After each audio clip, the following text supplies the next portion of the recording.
Oh, it's Mick from Custom Cruiser Machine in here. This is the hub for the dyno wheel. Now basically this has been reduced down and this is the correct thing for the disc. Okay, you can see that's bang on. Okay, run that reads naught. It's about 8,000, 7,000 over, which is way good enough. Okay, so this hub's been machined down from a full size hub, which basically did look like that, and it was over 3 inches long. So basically it's been machined down for this hub, because each hub for a billet wheel is a different size for a different buyer due to different widths of the forks, etc. Now these have all been done, these have been done, these will most likely have to be re-tapped for the disc bolts. As you can see, there's no thread in there. And the next thing I got to do is machine this middle bit down inside, because I've cut all this off. If you look in this one, see the depth of that. Okay, I've got to machine that perfectly level and perfect for the bearing to go back in. If the bearing's too loose or too tight, obviously it won't fit. So it's quite a technical job. So basically this is where we got our boring tools, which they call them boring because it's boring a hole, not because they're boring.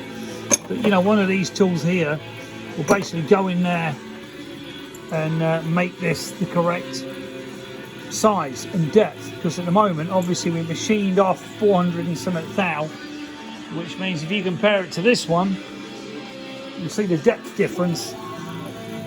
Okay, now before you get worried, this is what I did for a job before I joined the army, so I am a qualified machinist. Okay, but do enjoy doing this stuff, but not at this time of night. But if you're interested in any sort of advice on machining, give us a call, okay? Or if you want any billet hubs making, I will machine hubs down, but I won't make them from scratch. It's too much grief.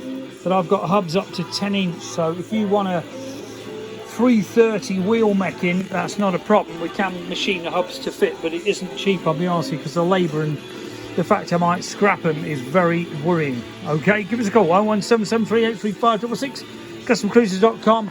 Old school lathe, proper job, not your shitty Chinese crap that they have nowadays. This is a Colchester 1960s, but